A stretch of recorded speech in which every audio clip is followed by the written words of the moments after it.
ဒီပြီးတော့ဒီဗုဒ္ဓအဟောတွေမှာပါတဲ့ဒီနတ်ပြည်မြမာပြည်ငရဲပြည်နဂါးပြည်တို့ဟာဗမာရှိပါသလဲဗျာဒီပြီးတော့အနီးဆက်ဆုံးဘယ်လိုပုံဖော်လို့ရနိုင်ပါလဲရှင်ဗျာပြည်လို့ဆိုတဲ့အဓိပ္ပာယ်ကိုအရင်ကြည့်အောင်မြမာပြည်လို့ဆိုတာမြမာလူမျိုးတွေအများစုနေတာဒီပြင်လူမျိုးတွေလည်းရှိတာပဲနော်မြမာလူမျိုးတွေအများစုနေတဲ့နေရာကိုမြမာပြည်လို့ခေါ်တယ်လို့ပဲဆင်းရဲဒုက္ခနဲ့ဘဝအကုသိုလ်ကံတွေကြောင့်ဆင်းရဲဒုက္ခအတိပြေးတဲ့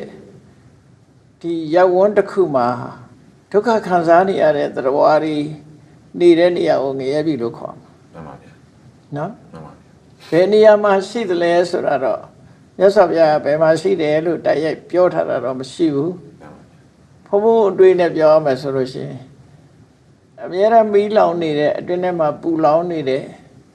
ဒီမီးတောင်နေဆိုတာရှိတယ်မှန်ပါဗျာအဲ့ဒီမီးတောင်နေတဲ့မှာတက်ရှိသတ္တဝါအနေနဲ့ဖြစ်နေတဲ့ကောင်းတွေဟာအများရပူလောင်နေမှာပဲမှန်ပါဗျာငရုတ်သီးထဲမှာမွေးတဲ့ပိုးလိုပဲပေါ့နော်မှန်ပါဗျာအဲ့လိုမျိုးမရှိနိုင်ဘူးလားရှိတယ်အခုရေဘူးတွင်းနေပါလေဆိုတာ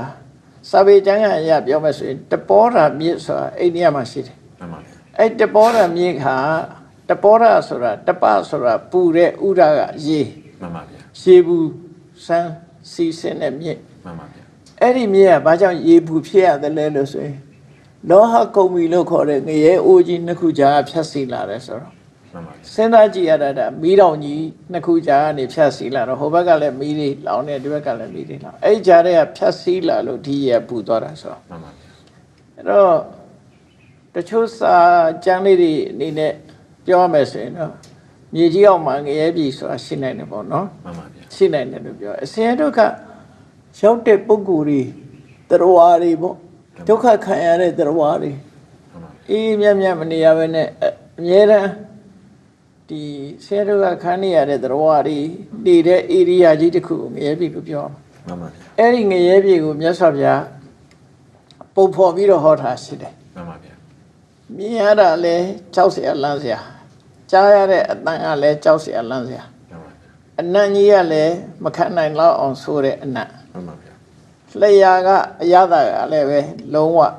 ခံရခက်တဲ့အရသာခန္ဓာကိုယ်လာထိတာလည်းပဲလုံးဝအထိတွေ့မကောင်းတဲ့ဟာစိတ်ထဲမှာကူးလိုက်ရရင်လည်းအကောင်းတစ်ခုမှမရှိတဲ့မျက်စိနာနာလျှာကာယလို့ဆိုတဲ့လူရဲ့ခန္ဓာကိုယ်မှာဆက်သွဲတဲ့အရာတွေဟာအားလုံးဟာကြောက်เสียလန့်เสียဟိုစိတ်မချမ်းသာကြရကြီးနဲ့ကြုံတွေ့နေရတဲ့တရားတွေကိုငရဲခံရတဲ့တရားလို့ခေါ်တယ်မှန်ပါဗျာအဲ့ဒီငရဲသားတရားတွေနေထိုင်ရာဧရိယာကြီးတစ်ခုငရဲပြည်လို့ပြောတာမှန်ပါဗျာနတ်ပြည်ဆိုတာကတော့လူတွေနေတဲ့နေရာအပါဝင်လို့ပြောမယ်ဘာလို့ဆိုဘုံမစိုးနတ်ဆာရှိတယ်မှန်ပါဗျာ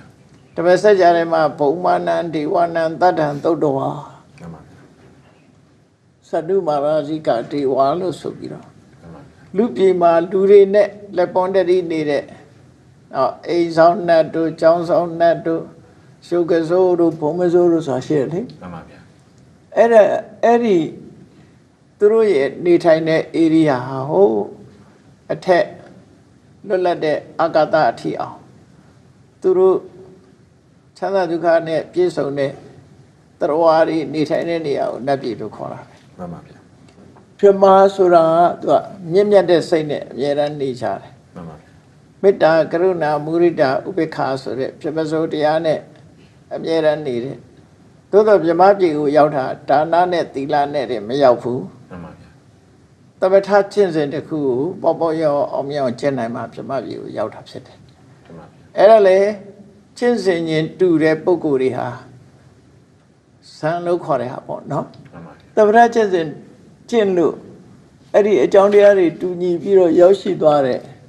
ပုဂ္ဂိုလ်တွေရဲ့နေထိုင်ရာဧရိယာတစ်ခုကိုပြမပြည်လို့ပဲပြောအောင်ပါပေါ့မှန်ပါဗျာနော်နဂါးပြည်ဆိုတာတော့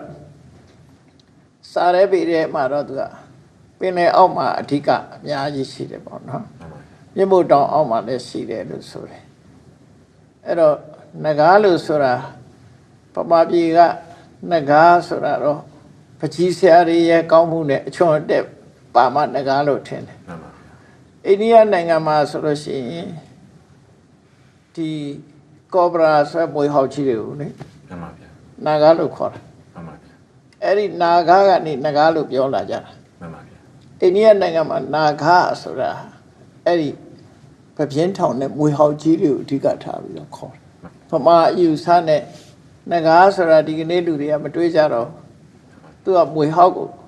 မွေဟောက်တို့ဘွေးတို့ပေါ့နော် မှန်ပါဗျာ အဲ့ဒီအကောင်တွေကိုနာဂလို့ခေါ်တာ မှန်ပါ အဲ့တော့အဲ့ဒီအကောင်တွေကမြေကြီးအောက်မှာလည်းရှိတယ်အကောင်ကြီးကြီးတွေကြတော့ပင်လယ်အောက်မှာလည်းရှိတယ် မှန်ပါဗျာ အဲ့ဒါသူတို့အများဆုံးနေတဲ့ဧရိယာကိုနဂါပြေလို့ခေါ်မှာပေါ့နော် မှန်ပါ ဒါကတော့တရားတွေရှိတဲ့နေရာတစ်ခုအများဆုံးရှိတဲ့နေရာတွေကိုရည်ညွှန်းပြီးခေါ်တာပါ မှန်ပါ